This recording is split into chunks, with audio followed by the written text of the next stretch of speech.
Good morning, everyone. I'm Jessica Flood, Managing Director of Live Events, and it is my great pleasure to welcome you to the first ever New York Times Food Festival.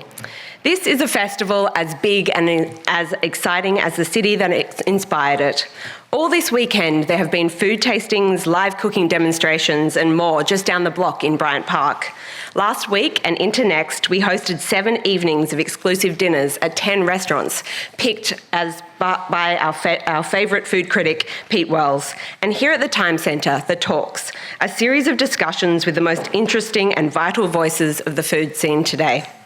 Following today's talk, we invite you to stay and enjoy a cup of coffee from Joe and visit our festival lounge downstairs in the hall. You can grab a drink at the festival bar and watch the other talks live streamed. Taste a scoop of the flavour of record, an ice cream made by Ample Hills and recommended by The Times. I'd like to give a special thanks to our sponsors.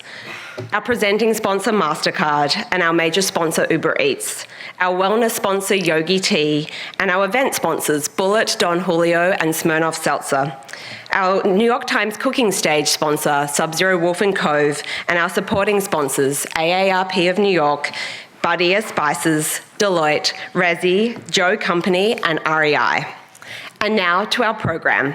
A word of warning, the next 60 minutes are going to make you hungry. And that's because the cooking columnists Melissa Clark and Alison Roman will be discussing how they come up with recipes that become Times readers' favourites, whether it be the creme brulee French toast or hashtag the stew. It sounds like a dream job, but if you would like to volunteer any day of the week to do dish duty, you're more than welcome. So please welcome Melissa Clark and Alison Roman, along with our food editor, Sam Sifton. Thank you, Jess. Thanks. Wow. Good morning. Come on, ladies. This is something. I was raised right. Good morning, and welcome to the second morning of the first annual New York Times Food Festival, which we're overjoyed to bring to you. Couple of housekeeping notes before we get going. Number one, Alison Roman will be signing copies of her new book, Nothing Fancy, downstairs afterwards, so you can go down there and meet her in person. There are also copies of one of Melissa's many books down there, Dinner in an Instant. And yeah, I got a book down there too. So, and I'll be signing at 1, so I'll see you all there then. Welcome, Alison. Welcome, Melissa.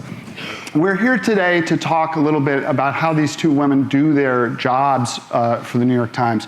But before we do that, I think we should just lay the groundwork and ask how you got here. How does one get this amazing job? We'll start with you, Melissa. You know, it's funny, Alice and I were just talking about this in the hallway. We're like, how do you tell the story? You know, there's so many ways to tell a story. So I could say, okay, well, you know, I started cooking when I was a kid. My parents are big time foodies. They were Julia Child. They did the Julia thing like back in the 70s. You know, they went through Julia Child's cookbook, and I was there. I was absorbing all of this. I was eating all of this. And so I was always cooking, just because if you wanted to have time with my parents, I wanted to have time. I had to be in the kitchen, and I had to be doing something like, you know, peeling onions or, you know, taking the leaves off the thyme branches. So that's like the one answer. But then also, I was in the right place at the right time. You know, I knew a guy, and my best friend went to India, and she said, do you want to work for this guy, Rick Flast? He's at the New York Times. He needs an assistant. It's like, yes, I do. Yes, I do. And so that, you know, but it was having that love of food always. You know, just always. And then when the opportunity came and they said, he's writing this cookbook with Pierre Frenet. Remember Pierre Frenet? Yes. Yes. And so I got to help edit that cookbook. And, you know, my job was to make sure all the ingredients in the ingredient lists were actually used in the recipe, which is a really important thing to do. Because you know what happens when you leave out the salt, right? It's a problem. And then he was working at the Times while writing this book, and when he got to the Times, I guess the food section wasn't a thing until, when was that, Sam? Oh, when like it popped out of Living, 93, yeah, something like that. Exactly. So he called me up after I hadn't heard from him in a year, and then the section got started, and he called me up and he said, do you want to write a little column called The Food Chain, where, okay, imagine this. people actually wrote physical letters. They wrote letters and they mailed them to the Times, and I would open the letters and I would answer cooking questions. Like, how do you beat egg whites without them deflating? And I think that was the first one I ever wrote. And I would give the answer and a little science behind it, and I would get a byline. And I remember the first one, my mother called me up and she was like, did they actually pay you for that? I was like, no, Mom, I had to send them a check for $25. Like, she believed me for a minute. And, and then I just kept doing it. And I kept, different editors, before you were the editor, there were many different editors. And every time they asked me to do an article, I was like, yes, I can do it. I would drop everything. And then in 2012, I went on staff. Which was a great day for us. Yeah. Alison, how about you? I'm kind of the opposite. Oh, excellent. Yeah, I mean, my parents definitely cooked growing up. We were equal parts like order in, cook at home type of thing, but they cooked like the same 3 things. My dad loved to grill sausages. He still won't let me touch the grill. It's like, I don't know. He's like, it's the one thing I do better than you. And I was like, you don't, but okay. And my mom, makes like trout with a thing and rice pilaf. I grew up in California, so it was a lot of artichokes and asparagus. But it was never a thing that I thought that I would do. So I started cooking in high school after school as a way to not do homework, where it was just far more interesting to me to like learn how to make a tomato sauce than do any homework. And if my parents asked me, did you do your homework? I said, no, but dinner's ready. And so it was kind of like, well, okay, not ideal, but all right, that's pretty good. So I left home, went to college, and started reading a lot of cookbooks. I was reading like the French Laundry Cookbook and like Michel Bras, and like not necessarily home-cooked cookbooks. I had never even opened a Julia Child book. I went straight for really advanced books that I wasn't necessarily cooking from, but I became really enamored of restaurant culture through these books and decided that I was gonna leave college and try to go work in a restaurant. And I was gonna go to culinary school, I was gonna do all this stuff, and then I banged down the back of the door of a restaurant that I wanted to work at to talk to the chef and say, hey, I'm gonna go to culinary school, will you please give me a job so I can, pay for school and get working experience? And he's like, yes, but I would say don't go to culinary school. He's like, I'll pay you $7.50 an hour to cut marshmallows in a windowless room, and I'll spare you the 40 grand, because you might hate it. And he was right, I could have very well hated it. But I didn't, I loved it. And so I started working in restaurants. My parents were not thrilled, but it worked out. So I feel like we can all laugh about it now. And so I worked in restaurants in Los Angeles and then in San Francisco for 5 or so years, and then decided I was gonna move to New York for 3 months. And then that was 10 years ago, so I never left. Started working for Momofuku when I moved here because I needed a job. Milk Bar had just opened, so it was like, oh, cool, like 5-staff person bakery, just like a bunch of women making cookies and bandanas. And then in the year and a half that I worked there, it had exploded into like 4 locations and commissary kitchen, and it was like a big, huge business and a different thing. And I decided that I was going to try to leave to figure out what else I could do in food, because I knew I didn't want to work in restaurants anymore. I did love it, but it is intense. And so I met somebody. I just kind of started telling everybody I met, I want to do something in food. I don't know what that is. I'll do anything. And so I did a lot of weird odds and end jobs, like weird catering gigs and private dinners and whatever. And I finally got connected with the food editor at Bon Appetit. And he was like, oh, do you have experience recipe testing? And I was like, absolutely. I did not have any experience, but I knew how to cook, and I figured working in a restaurant is like recipe developing, right? You're coming up with new dishes all the time. It's just you're not writing them for a publication, which each publication has their own style, so you're always going to be learning that anyway. And it was like a fake it till you make it kind of thing, but I loved it and was like, this is where I want to be. And so I was there for 4 years. And then I left, and as soon as I left, I got a call from Emily Weinstein, who's the deputy food editor, and she's like, do you want to write recipes for The Times? I was like, yes, I do. And so that was like a very surreal pinch-me moment and felt very lucky. And then about 2 years into that, I got a shiny column. Yes, you did, which we love when we read it and cook from it. Hey, Sam, can I ask you a question? It's a lot. I can't help it. I'm a journalist, too. Yeah, it's fair. This is what happens. Because I realized I don't even know. I know you've been at the Times for forever. You are a journalist. But then how did you transition to food? Like, was that always a thing for you? Or? It was. I always kept it in my back pocket. I cooked for money in college and became enamored of the restaurant lifestyle, which is not so different from at least my imagining of the journalistic one. There's a lot of adrenaline and stress and camaraderie, and I loved restaurant work, I loved newspaper work, and I always kept that interest in food in my back pocket. And I actually came to the Times on what was then the dining desk, and I worked there for a couple of years before moving to culture, where I ran the arts report. Then I was the restaurant critic. Then I moved to the national report and ran national news, and then came back to food to launch NYT Cooking.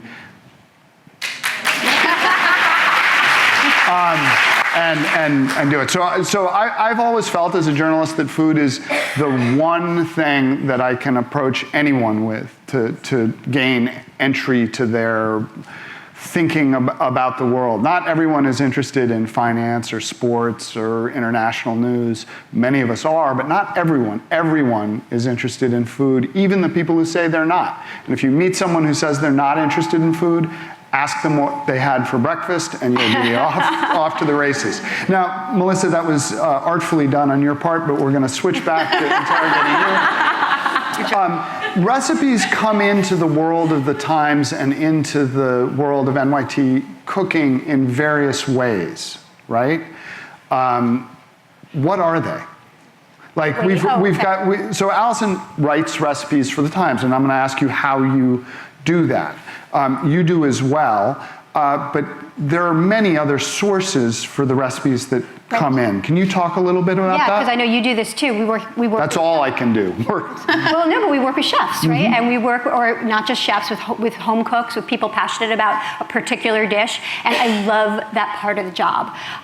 One thing that I did before I started full-time at the Times was I co-authored cookbooks with chefs. And this was an amazing... Like 300 million of them. A lot of them, yeah. Like, 40 or something. 40. But the thrilling thing about that is it was like a tutorial. It was like, okay, Danielle Ballou, show me how to make beef bourguignon. And he did. And it was this incredible experience. I was learning from each chef their specialty.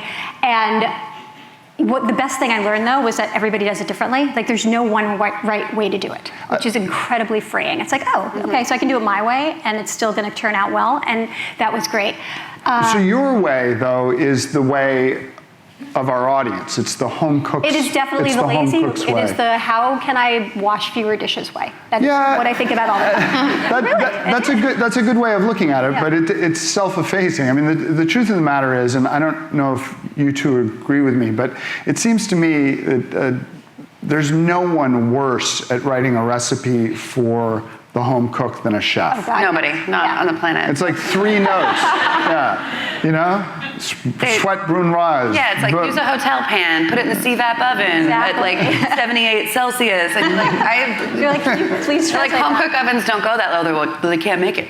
Not possible. That's simply not true. Yeah. So how do you handle that? I do it less now. I did it more when I was at Bon Appetit, and I co-authored one cookbook with chefs, and I'll never do it again. You're a saint. You had done it repeatedly. But it was just taking, okay, what would I do? But I think having that experience either with chefs or in restaurants, knowing how to do something and then how you can do something are very different. And it's very useful of using these restaurant techniques to get the perfect result, but making it flexible for the home cook. And knowing that when they say hotel pan, we can scale it and use a 9x13 baking dish and get the similar result. So kind of using your translation skills at all times. Okay, so the way we deal with recipes at the Times is it arrives in our inbox, let's say, and it has been developed. You've worked it out, but still we test it, right? What is the relationship between the recipe writer or developer or translator is a good way of putting it, and that tester for you? Actually, I don't know how it works with you. How does it work with you? Because I test my own. So you double down. I double down. I double test. I have a recipe tester who comes into my house. Oh, so they are tested, yes. Right, but it's like I'm in complete control of it. You know, like I want to see it. I want to taste it. So I have, so I do. You know, I work out of my home. You work out of your home because everything we do at the Times is geared for home cooks, home kitchens, and honestly, when you work in a professional space, and you probably saw this at Bonap, it's like the stoves are different, the equipment is People different. are shopping for you and Yes. cleaning for you, Yes. and you have all the space Nice. in the world, and yeah. Yeah. That So- sounds like a fantasy. Yeah, it's great. But I mean, you've probably seen our kitchens. If not, there's, you know, you can find They're just it normal. on the internet. But they're regular spaces. Yeah, and so I'm always, so working in my space is really important. Normal stove, normal pots and pans, and then I'll cook something, I don't know, it depends on how many times I need to do it. It could be twice, it could be 14 times before I get it to a point where I pass it off to a tester. And then the tester comes in, and I'm really careful. I write it as carefully as I can, but I try not to talk to her while, you know, it's not like I'm in the other room writing my article, and she tests it. And I like to see how her dish, which always does, differs from mine, and then how I can tighten the language. Right. You know? It's so extraordinary, really. I always send it out because I'm not these guys in the least. You're not working from home also. I'm working from home. Well, yeah, I'm cooking at home though. And then at the end of the day, I got to take this recipe and give it to someone who's going to make it in a kitchen that I have no experience with. And I'm really interested in the feedback that comes from that, because at the end of the day, if you come to the Times for a recipe and it doesn't work, we're kind of jerks. So Well, it's true. it's like a trust-based thing. I think that with the site and also with cookbooks, you're only going to want to be willing to pay money for it via a subscription or purchasing a book if you trust that person. And so writing recipes is very much a conversation about building trust, because you mess up one time and people are like, forget this person, their recipes don't work. Right. Even if it's just one mistake, I feel like it's very rare you're given a second chance, because there's so many fish in the sea. Right. And you'll just find somebody else to cook from or another place to subscribe to. So it is true that I don't work from home. I work from a cubicle upstairs where I tap out newsletters as if my life depended on it 4 times a week, and then I go home and cook for my family and take furious notes. I'm really interested in how you structure, and I think we all are interested in how you structure your days as this journalist who's creating recipes for the New York Times. How does that work? Structure is an interesting word. Not the word I'd use. It's a journey every day to figure out how to put stuff into the life of a person that works for themselves or works from home, or you have a family, and I have a lot of emails. So, but it is, I tried to structure it so I have cooking days and writing days, because if I try to do both in one day, I feel not focused in either one. Cooking is infinitely easier for me, but I realize if I have a lot of recipes to develop, I'll find a lot of stuff to write about. And sort of similarly with writing, if I have deadlines, I've just got to be in the kitchen. And it's kind of like I use one against the other to kind of act as sort of a relief. So if I say, okay, today's the day that I'm just writing, then it allows me the full 12 hours to spend half of it scrolling Twitter or something, and then the other half actually writing something smart, maybe.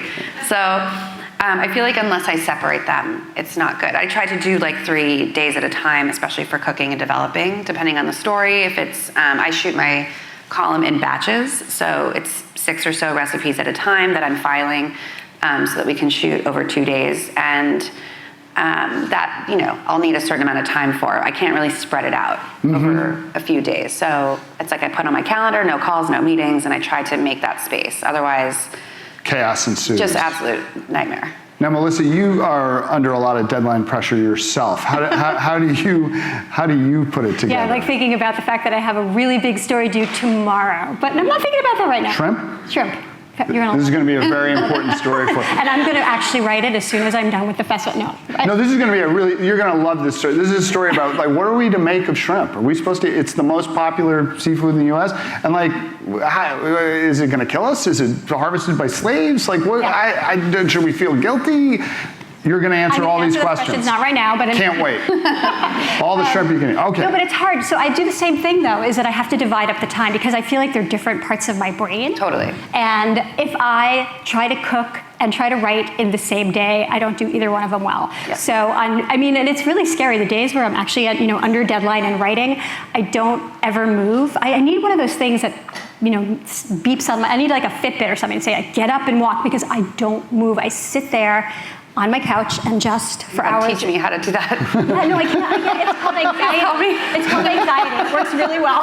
Just like, because I get, and I tend to maybe write at the last minute, so it's like I know my deadline is looming, and that keeps me rooted in the seat. But then when I'm cooking, it's a whole other thing, and I have to say those are maybe the slightly more joyous days, because, I'm eating all day, which is really nice. And if I can, I try to get my daughter comes home from school at like 3:30, and I try to get her involved when she gets home. Sometimes she's into it. If it's cookies, she's into it. But it also leaves me room. My husband also works from home, so it leaves me room on cooking days. I can make him lunch, which is just so nice, and I can call my mother while I'm cooking. And, and just, so I feel like those days and it's a different creative process, because on the one hand, usually on days when I'm testing, so the way I do my recipes is I'm cooking, most of the recipes start out as something I make for dinner, and if it tastes good, I write it down. If it doesn't taste good, I don't write it down, and then I take that scratch pad and I turn it into a recipe. So the creative work is actually already done, and I'm just in the testing phase. Interesting. Yeah. So for much of the audience, certainly for me, that's not how it works. What I'm making for dinner is what you told me to make in the New York Times, or it's me trying to figure out how to make the chef's notes make sense so that I know what it's supposed to taste like, and I can kind of fake it into reality. And that's a different process. I often try to divide the world into those people who can close their eyes and see the flavors and do the creative work that you do so well, and those of us who are just task monkeys who can follow directions and are good cooks, but are not creative masterminds, although we all make our recipes our own at the end of the day after a few times making it. But talk to me, Alison, I'll start with you. Talk to me about how that creative process works. I know you don't want to do it, but I'm demanding that you do it. Like, you can say it's just like, it's magic. It's magic. Next question. Just kidding. No, I not to ask that in the hallway. We're like, please don't. No, I have to ask. We have one request. No, I think that it's similarly, a lot of it comes from what I feel like cooking at the time. The difference, so I live alone, and when I'm cooking for myself, it's generally not anything that it's like a bowl of cottage cheese with like cucumber and my like writing day meals and my solo dinner meals are not exciting or anything to write home about or write for the New York Times about. It's more when I have people over and I'm cooking for friends or, inviting neighbors over or something like that, cooking for friends who had kids and bringing them food for freezing and things like that. So it's like very service oriented for me. And so I have people to give feedback almost immediately, which is really nice. But honestly, I feel like creatively, where I get almost every single idea or thought or anything is just by leaving New York. It's like, even if it means going upstate or going to a different state or leaving the country, eating anywhere and just seeing how food is prepared in different places is the best way to be inspired. Because even if it's the way they cut a vegetable or use an ingredient in a way that I hadn't previously seen, there's so much out there. And yes, in New York, we have it all kind of, but I think that just for me personally, taking myself out of my routine, even if I'm not eating at like a nice restaurant or whatever, just not being in my typical everyday is the easiest way for my brain to kind of blank slate and feel refreshed and inspired again. See, aren't you glad I asked the question after all? Come on. So that is, in essence, reporting, right? That is the job of the New York Times food reporter, is to go out into the world and experience different things that are outside of our usual ken, and then figure out how to bring it to the plate. Is that, I know that's true for you sometimes, but then there are all these times you come in and you're like, I was just doing this thing, and then boom, huge hit. How does that happen? Is that the muse? It's just a lot of the same thing, except that instead of, leaving, because, I'm kind of rooted here, especially with the family,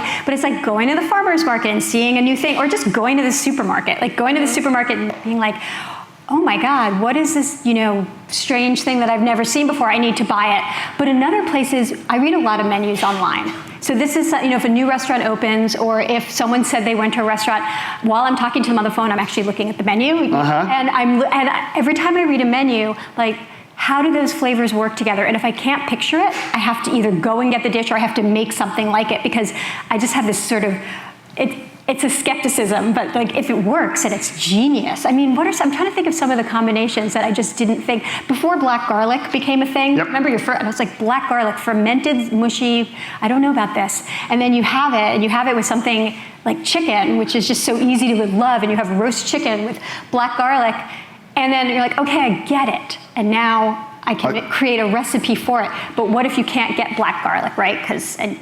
So then how do I get those similar kind of flavors using regular garlic? Right. And then it goes from there. That's so interesting and awesome. Now, the experience of everyone out here, and my experience, our experience is a little different, right? We make it our business at the New York Times, at NYT Cooking, in this newsletter that I write, in Emily Weinstein's newsletter as well, to say, like, here's how to set up your life for a great week of cooking. Cook this on Monday, Tuesday, Wednesday, Thursday, midweek cooking, we're here to help you. But of course, we're not cooking that way. And more important for the purposes of this next question, we're not shopping that way. And I'm really interested in your relationship with the markets. Not just the like, oh, I went to the market and I saw these beautiful Kubota squash and I came up with this recipe and it's the world of the internet. Like, that's cool. It's not real, though. But it's not real, right? So how often are you in the market? How do you stock up for testing? The taking a day to cook all day, which sounds like a dream, requires a lot of setup. How do you manage it? I think it starts with a well-stocked pantry, like across the board, just making sure that you always have certain things on hand, because I'm sure you know there's nothing worse than having an idea, thinking you're gonna cook through something and being like, oh, this would actually be really good with X instead of Y. And then you're like, I don't have that here. And I have to stop my process, go to the store. So for me, my apartment is essentially a grocery store. I was telling somebody the other day that we should just have a game show where people just, like a Chopped, but they have to come in and just cook with the stuff in my kitchen, because there's a lot of weird stuff in there. I have like a head of iceberg lettuce and half of a ham and like, who knows what else at all times. So I think it starts with having your basics and your ground covered. And there's certain things that I always love cooking with that I would feel very naked developing without. And so anytime I'm running low on those things, I stock up. And then in terms of grocery store, I feel the same way Melissa does about feeling inspired just getting out into the grocery store, farmer's market. I try to shop where people are shopping. So while, yes, we have access to really amazing specialty stores in New York and beautiful butchers and fish markets and specialty spices, I try to shop at like my Brooklyn Fare. I live at Brooklyn Fare, essentially, is the short answer. But I go to Whole Foods, I order from Fresh Direct, I go to regular places, I go to Key Food, I go to Seatown. I want to know where people are actually shopping, because if I'm only calling for ingredients in a recipe, like this recipe only works if you're using the best X, that's not really doing anybody a service, because chances are you're not. So I feel like if I start with almost like the lowest common denominator, like a very baseline ingredient, if you're going above and beyond that, you're going to be really pleased, because it's going to be even better. But I think that a good recipe should work with ingredients of kind of any quality. Excellent. Baseline key food. Yeah, actually that's something Bill Yassis, I did a cookbook with him. He was a former pastry chef at the White House. And he said to me, I remember, we were at the farmer's market together shopping, and there were these little, TriStar strawberries, and they were so perfect. And I said, oh, Bill, should we get these for the strawberry thing we were making? And he goes, no, we got to get it the supermarket ones. He's like, you got to make sure it works with the supermarket strawberries, because if they can get the TriStar, fantastic. But if you can't, it should still taste delicious. It should still just wow everybody. And I think about that a lot, actually. That's an excellent note. From the sublime to the ridiculous, your biggest recipe fail. Oh, God. Pick just one. I'm trying. I'm going to let her do that one. Okay. I'm trying to define fail. Like in that, like it didn't work for us the first time, or like nobody cooked it, or no, you dream. I dreamed that this would be great, and it is not great. Yeah, I made this one cake about a bajillion times because I had an idea for an upside down cake that would look like tie-dye on the bottom. And so I was like, all right, I'm gonna start with pineapple and then I'm gonna tie-dye it with like hibiscus or blood orange or whatever. And I was like, I will get this cake. And after like try 18, I was like, it's not in the cards.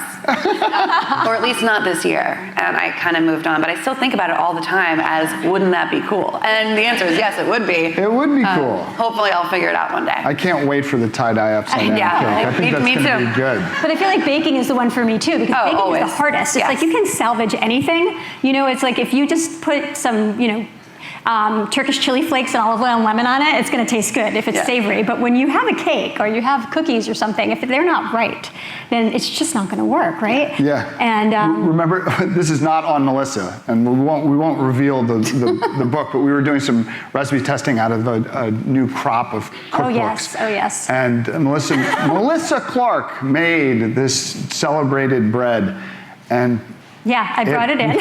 Tasted like a couch. Yeah. Looked at me like, you made this? It's on my recipe. It's on my recipe. It's on my recipe. You're like, I just followed it. Exactly. It's like, and if you put enough butter on it, it's kind of okay. It's like a biscotti, but bread. You're like, maybe, I don't know. Using it as a fishing weight. But the thing about it was, I baked it the first time. I was like, I can't believe this bread is so bad. So I baked it a second time. I was like, oh, no, actually. It really is. It really is. I love that, going back and back and back at these things that we want to work. And it is interesting when they come out of cookbooks. You're both celebrated cookbook authors. It seems that the book publishing industry has a sort of different relationship with recipes than, say, does the Times. We have the same publisher. So. Yeah. Okay, well, dish on them. No, they're great. We love them. It's just, from our point of view as reporters with recipes, I do love the experience of diving into a cookbook and seeing, because the styles are completely different from the ones that we use in the paper, and therefore different from the ones that you use, because you all use NYT Cooking. And it's fun to translate those into our print, don't you think? Yeah, for sure. I mean, it is interesting, the style thing between cookbooks and recipes we write for the Times. They are different. And I get like, I kind of like, I mean, I'm used to the Times style, let's just say. Right. And so when my cookbook editor said, can you please do this? Like, I get my back up, and then I realize, you know what, it's all fine. It doesn't really matter. However, it's interesting. I mean, we remain rooted in Times style. I sometimes worry at our peril. Emily Weinstein often says that the recipe card on NYT Cooking is like the atomic unit of our universe, and it is the headline, or baked bread, and then a top note that explains our reporting that went into the development of the recipe, and then the ingredients, and then the instructions. And thus it has been for time immemorial. And I wonder, as Alison, you on social media a lot, all of us in a digital space a lot, do you think that the recipe form is going to be different in 10 years? Is it going to be more visual? Is it going to remain the same? Are we going to go to a sort of visual step-by-step? I think about this all the time. I think about, like, how can you reinvent a recipe? How can you move that conversation forward? But at the end of the day, I think of what I do, or what we all do, is like the intersection of entertainment and service. I think for me personally, service is going to always prevail, is the most important part. And I think that when writing cookbooks and when thinking of recipes to publish, my main concern is, are people going to do this? Are people going to want to do this? Can they do this?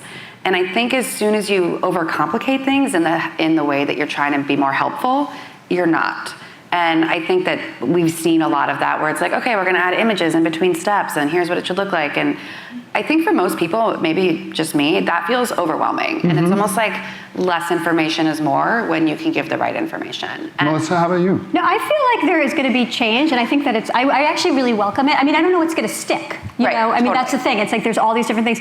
Think about your grandmother's recipe that she wrote out on a little index card, right? And she put the amounts, but not the technique. Or you see those old cookbooks where, the recipe was like this big, and that's the first New York Times cookbook, actually, in the late 19th century. Mix and bake, and you're like, and you have to know all of that stuff. It's just assumed. But the thing is, people knew it. They knew how to do it. You were, as a recipe writer, you were putting yourself into a dialogue that with your audience, it was already happening, right? And so the dialogue keeps changing. People's skill sets change. The equipment we have changes. The ingredients we have change. Our tastes change, right? So it's going to be natural that the recipes that we write, the way we write them, are going to evolve.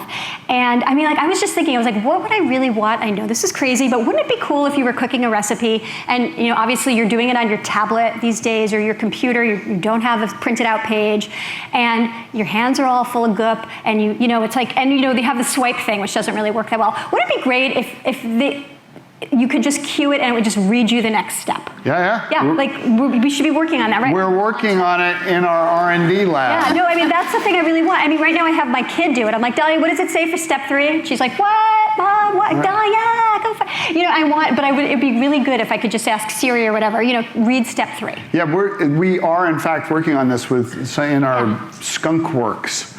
These guys, I mean, seriously, like these 11-year-olds who work up there, and they're all, they give them a week and they come up with something, and we're introducing a grocery list soon that's going to be really cool, and then they have this thing which is like next step, and then it'll move to the next step. Can the grocery list thing know what's in my pantry already? Listen, right? We're in beta. God, no, We're starting here and we're moving. It'd be great to know, and undoubtedly that's going to happen because they're going to know everything about us. I feel like I'm like in a minority in that I kind of want all technology out of my kitchen. Nice. Like I don't have a lot of stuff that you couldn't find 50 years ago. And I find that like being in the kitchen and being without my phone or without my computer is like a very safe space. And so I feel like there's got to be a way to and that's why I like books and the newspaper. Yeah. Yes. I like words on a page, but I'm addicted to my phone. Don't get me wrong. But it's like if I get 1 hour a day where I'm not. So, talk to us about your alone time in the kitchen. I find that most cooks have these sort of like favorite devices, favorite tools, favorite things that indicate to themselves that what they're doing is good and honest work, right? Like, I love this paring knife or what have you. What is it for you? My favorite tool in the kitchen? Yes, the lodestar, the thing that lets you know you're cooking. Oh, God. I mean, really, it's just like when I get the grease on my hand. Yeah, okay. For me, it's like I touch everything, and which is why I don't want to touch a screen. But, I mean, for me, I know I'm cooking. I know I'm in my happy place. I mean, it's definitely my favorite paring knife. I've got my favorite giant, really messed up cutting board. This is what I'm talking about. And it's really messy. And I have my music on, which is important. And I pick the music when I'm cooking. It's like I was saying this the other day. When my husband's driving, he picks the music in the car. When I'm cooking in the kitchen, what do you listen to? Oh God, all kinds of crazy things. So the other day, I mean, it's all over the place. Like the other day, I was doing a long day of cooking, and I was doing stuff with cranberry beans. It's like you have to shell them, and it takes a long time. So I was like, I'm going to put on Don Giovanni. And I know. Whoa, it's like, wild card. Did not see that. Didn't see that coming. Yeah, well, that's what I did. I was like, and it was just so good. And the thing is, when you're in your kitchen, like Julia Child said, the good thing about being in your kitchen is no one can see what you're doing. No one can hear me singing. we should have playlists so people can know what Melissa's listening to. A playlist is a good thing. We've had remarkable success putting music at the end of those newsletters, and people really thrilled to it because they understand. Or I think one of the reasons why we're all here is because we understand that it's more than just the food, it's more than just the recipe, it's all the kind of cultural products that surround our lives of joy and sometimes of misery in New York City. We try and put that all together and make it better with food. But I was asking about tools. But I'll answer that. And don't take this the wrong way, but the most surprising thing for me about your newsletter is that you had excellent taste in music. Oh. I did not. I was like, Sam knows who that band is? Like, that's pretty cool. Yeah. Not just another dad rocker. Yeah. Favorite tool? Probably my cutting board also, because it's the only thing that never leaves my kitchen or the place that it's in. Like I'll lift it up to wipe under it, but it stays where it is, and I have like my Chemex of my day-old coffee that I'll drink the next day, and my knife, and whatever, and that's like my station. I think it's from being trained in a restaurant where you have your station, and you come in and you set up your station, and so I do that, and then I have like a little tray of salt and pepper and olive oil and chili flake. And those two little places are my okay, I'm in the office. You're in the office and doing it. So day-old Chemex coffee. Yeah. Celebrity food writers, they're just like us. It's so great. I know we want to take some questions, and we're going to put up mics in the 2 aisles, and you can line up behind and ask us, or ask these lovely ladies some questions. But before we do that, and while they're setting up those mics, I'm going to return to the question of cooking with this question. Favorite holiday of the year to cook for? Oh, easy. Yeah, easy for you, really? What's easy? What's easy? What? Oh, Thanksgiving, hands down. Oh, God. I mean, I know it's a basic answer, but Yeah. It's also like the only holiday I feel like I really celebrate, other than my birthday, which I celebrate for like a month. I feel like there's like not another. Oh gosh, that's so funny. Or Passover, I will say, or Passover. Because for Thanksgiving, don't you feel like you've cooked it already twice, like especially you this year, but like you cook it, I feel like I cook it in July. Oh yeah. And then and then I kind of cook it again in September. By the time Thanksgiving rolls around, I'm like, can't we just have a porchetta? Yes, and for the record, I am skipping Thanksgiving this year. I'm going to be out of town. I'm not going to do it. I'm not going to be even in the country. So maybe, but I've cooked it 18 times already this year. Right. Yeah, exactly. But in So that process, it's surprising. my favorite. So Okay, Alison not the has actual a one. Thanksgiving story coming to the Times soon with a lot of recipes attached to it about cooking in a small apartment, which is the way a lot of New Yorkers and San Franciscans and others experience, and that kind of dealing with the space-time continuum of a small oven and a small apartment with a big feast. I'm so relieved that you say Thanksgiving. Oh, I love it. If only someone would write a book about this. Sam wrote a book about Thanksgiving. And you'll see it downstairs. How about you? Well, okay, so my favorite eating holiday, I know this is going to sound weird, but my favorite eating holiday is Yom Kippur. I know, because the break fast is the best meal of the year because it's bagels and lox, and I don't have to cook it, and I go to Russ and Daughters, and it's really yummy, and I have the babka, and it's just so, I love the break fast. But the favorite one that I cook, it's probably, it's funny, we do this.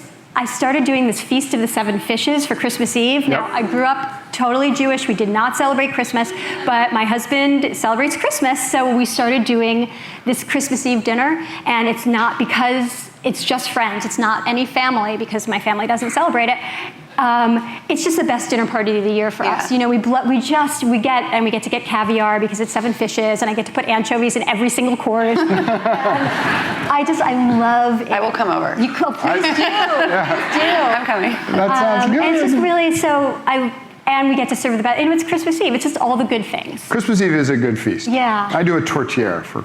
Oh, no. Like a Is nice that your meat- favorite? What's your favorite? Yeah, what's your- Thanksgiving? I love Thanksgiving, but at this point I can do Thanksgiving with a mild drug addiction. Like it's just like, I do it so much. I can do it on autopilot. But I do love something. So that's a professional problem of mine, the Thanksgiving thing that I cook it all year long. But I love the feast. I really do. However, that experience of just being with your family on Christmas Eve and serving one thing, in my case, Québécois meat pie, it's so delicious and I love it. And we nestle tight. All right, let's get these lights up a little bit, not too much. And we'll take some questions, or they'll take some questions, and I will direct them. We'll start right here. You can move to upstate New York. We have all kinds of great ingredients. You Whoa. guys have a phenomenal platform with which to really make sure that the rest of the world starts, or the rest of the American world starts to eat healthier. Do you ever have or feel the need to take your recipes and say, instead of a 6-ounce portion, we're going to call this a 4-ounce portion. Instead of your tart, we're going to say it's 8 slices instead of 6, so that you can nudge the public or nudge your readers That's a great question. to a healthier lifestyle. It's very That- frustrating for me to take the students that I'm teaching and say, you can use this recipe, but you need to eat half of it. Right. Actually, it's really interesting because I have purposely been doing that. I've been, especially things like meat and and desserts, I've been trying to make the portion sizes smaller. But then you know what? People in the notes, they say, okay, well, this doesn't really feed, this doesn't feed 6, it feeds 3. So in a way, they're kind of undoing it. But I do think about that all the time, especially with meat. I'm trying to get the meat servings to be smaller and add more vegetables and other things. We're seeing this, in fact, across our database, where meat portions are coming down, vegetable portions are going up. People are complaining or not complaining, but we're not labeling. We understand that the readership of NYT Cooking, indeed the readership of The Times, is highly educated and curious and understands that when a recipe has a stick of butter in it, that's a lot of butter. Yeah. Yes. Oh, hi. First of all, I just wanted to say, and you alluded to this earlier, but the highest praise I can give to all 3 of you is that your recipes work. Nice. So thank you for that. So I love the comments on the recipe. And I know the New York Times does too. And I'd love to hear from all of you about maybe your favorite comment on one of your recipes, however you want to find that. I'm going to just answer quickly without answering, and then let you guys do favorite comments.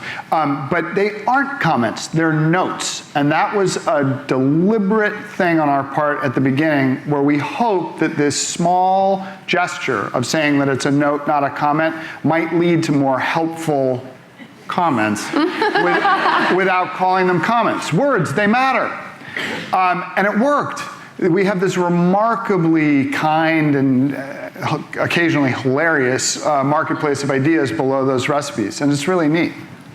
Favorites? I don't read the comments. Oh, good. What? You don't read the comments? Stay out. Absolutely not. I have a very fragile ego and self-esteem. And I cannot. And if there's something wrong with the recipe, if enough people are commenting on something, maybe something's not working or X, Y, and Z, somebody lets me know. Margot Lasky will email me and say, hey, we're getting a lot of comments about this, or whatever. But generally speaking, when people think, oh, well, this person doesn't know what they're talking about, you have to roast the cauliflower before you do the thing, and this was bland, and da-da-da-da. And I'm like, well, looks like a lot of people like it. So, I like it. And I think as soon as you let other people get in your head, you stop creating for yourself and listening to yourself. And I try to be as authentic and honest with creativity as possible instead of taking the white noise into consideration. But I do exactly the opposite. I read every single comment because, to your point, it does hurt when you're like, okay, they didn't like it. But I also learned where my recipe writing could get better. Because I see, it's like people will say there be misunderstandings or questions or it didn't come out, and I'm like, okay, I should have cued it better. Or they'll say, this was great, but it took me 12 minutes instead of 6. And just those little things. So I'm always looking to. Plus, it's interesting to see what people know and what they don't. So I read it. I try to read as many comments as I can. As many notes as we can. I can assure you that the editors are reading them all because we keep a close eye on it. Instagram and everything like that is a constant source of feedback. So I feel like we're all set. For the record, the greatest note was the one from the woman who gave one of our recipes to this other woman, and she made it and then stole her husband, and that was awesome. Yes. How do you avoid yet another chicken recipe, which is, I think, another way of saying how do you continue to find inspiration? Everybody wants the chicken recipe, so we're going to give it to them. Actually, it was really funny because I interviewed Mark Bittman the other day because his book just came out. And I said to him, I was like, well, what made you give up your column? And he said, well, they came to me and asked me for another chicken recipe. And I thought, I can't do this anymore. And, for me, it's like, and as he was like, oh, another roast chicken is what he said. And I was like, oh, and as he was saying, I was like, oh, another roast chicken. Okay, great. What can I do? You're like, I'm hungry. I'm down. What can I do with this? Can't go wrong with chicken and salmon. Yeah. Yes, sir. Good morning. I'm Carl Siegel from Chicago. First of all, I just want to thank you for doing this. It's been a great festival. It's a terrific event. Thank you. Well done. The question is, you both talked about the complexity of working with chefs and translating the professional world and what's happening in their heads to our world. What are some of your favorite kitchen hacks or shortcuts that you've learned from chefs that you just sort of incorporate into your own toolkit? Interesting. Sam? Well, I was cooking with the chef Angie Marr yesterday in the park over in Bryant Park as part of the food festival, and I've done that a number of times. But this was the first time I noticed she never peppers her meats when she sears them off. She just salts, and salts like aggressively. And I asked her why, and she said she thinks that it burns the pepper and she gets that burned flavor in there. And I was like, wow, I'm never peppering my steak again until after. I just learned that same thing the other day too, and I stopped doing it. God, see, just keep learning. It's a crazy world. We got a lot of people, so I'm going to move on to another question. Hi, thank you. This is delightful. I think we all have an insatiable appetite to talk about food and recipes, so thank you. That both. We do. This is actually a question for Sam. With all of the very established and trusted resources out in the world for recipes, how were you able to position NYT Cooking as, an indispensable resource for home cooks? Thank you for that. I think that it has a lot to do with our employer. The New York Times is understood to be this world-class news gathering organization, and it was my belief that is my belief that we can apply the same repertorial standards that we do to our conflict reporting or our business reporting to the gathering and dispensing of our recipes. And I thought this might work in a big way because the last time the Times did that was when the New York Times cookbook came out in the early 1970s, at a time when the Times was not a national or international newspaper, but a metropolitan one. And yet it was a national bestseller for more than 10 years. And when I was national editor, I would see it in kitchens all across America. And I thought we could put that on a phone if only we could transfer these dead article assets in, literally we call it the morgue, into a working, searchable database that we could build out with beautiful photography and new, awesome, reported, tested, trustworthy recipes. And it seems, from your question, that we've succeeded. Good morning. Like many people, I love to read cookbooks the way people read novels. But for those of us who are much more of a task monkey versus a creative, can you talk a little bit about the process of adapting a very complicated recipe and perhaps give us task monkeys some tips on that? Yeah, I think that it starts with the recipe and your decision or choice to put a complicated recipe in your book, right? I feel like for me personally, wherever I'm publishing, I try to stay away from that. And I think that also came with, as I got older and did this more and more, my recipes 5 years ago may be a little bit more complicated than they are now, and that's just because I realized that they're not as serviceable to people. And so taking a recipe that is inspired by something more complicated and saying, okay, this may look intimidating, I'm gonna walk you through it. I sort of write it as if I'm talking to somebody directly, like my best friend or my mom or whomever, making sure that I am cooking through it and then making notes of any place where I think that a person could go wrong. Like, oh, you may notice that this is burning, put foil on top. Or if the short ribs are browning faster than the onions, take them out and then add them back in. Like, I can see the pitfalls that would somehow make a recipe feel complicated and then walk you through that. But I think it just starts with understanding, like, this recipe is going to take you a lot more than a weeknight chicken, or, kind of setting your expectations correctly and knowing what you're getting yourself into so you can read the head note, and which is all of our dreams. When I hear people actually read the head notes, I'm like, oh my God, thank you so much, because it takes a lot of work. But setting you up and saying, this is what to expect. If I promise you something quick and easy and effortless, and you read it and you're like, this is not quick and easy and effortless, then there's a miscommunication there. And that's a tough thing about hitting that right mark of being interesting but also easy, and what is easy to somebody might be complicated to another person, and you're never going to please everybody. But all we can do is try to coach you through each step and each recipe to be like, you can do this. Hi. My wife and I recently transplanted from Los Angeles. For 45 years, I was a filmmaker. In the 80s, I took a detour and became a fish chef at possibly the most prominent restaurant in the city. I was present for the coining of the word foodie. You should have killed that guy. Yeah. In any Hate case, that word. what went on at that restaurant and the other restaurant I cooked at, there were 1,000 stories. And as you tell some of your stories, I have 1,000 stories. I would love to volunteer for free to work with you. You had mentioned something about washing dishes. I don't need to be paid. If you want me to volunteer to do anything, I would be happy to do it because I've lost my. I love him. Thank you. I've lost my food family in Los Angeles, and I am a complete food person. I started cooking when I was 4 years old. That's a great offer, and we thank you very much. And come on down and talk to us. We'd like that. Thank you. Yes, ma'am. Hi. Talking about the whole of your jobs, not just the cooking, but also the reporting and the actual journalism, do you have any piece of advice for someone who wants that whole job? You're so good at it. Well, I mean, advice for like. The person who wants to come up to be a food journalist who's also developing recipes. Okay, so I always say this to people. The path that I took, and I think the path Sam took, it's very different right now. But cooking and writing are both finely wrought crafts. You really need to work on them. So if you take a writing class and take a cooking class, stage in restaurants.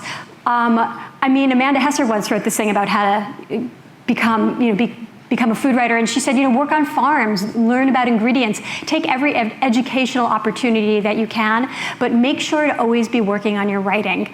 And also, journalism, there's food writing and then there's journalism, and they're slightly different. And I didn't go to J school, I actually have an MFA, so I went through and I've been learning, thanks to Sam and my other editors, how to be a better journalist. And that's another skill that just, I don't know how you teach that other than working with editors and going to J school, but asking the right questions and doubting everything is the most important, doubting all the answers, and then asking again, and then asking someone else. I feel like I learn that lesson every day, and that's really important to the stories behind the food.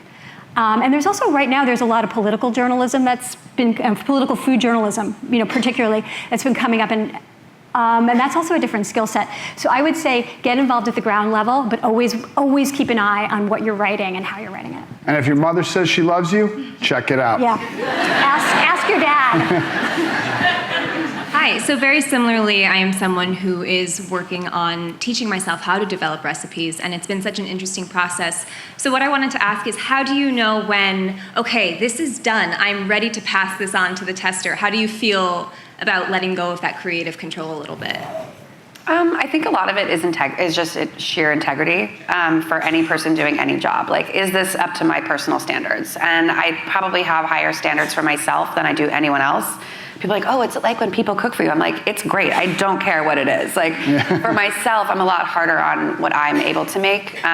So I think like a good test is when I eat the whole thing by myself, or I'm like in a skillet and I'm like, oh, this is really good. Or I'll just talk out loud to myself and be like, shit, this is delicious. Like very pleased with myself. And then sometimes I know if I'm cutting a corner, and I know if something can be better, and I know when something's passable, and I don't want to be passable, I want to be excellent. And my perception of what is excellent might not be the definition for everybody in this room, but it's all I have.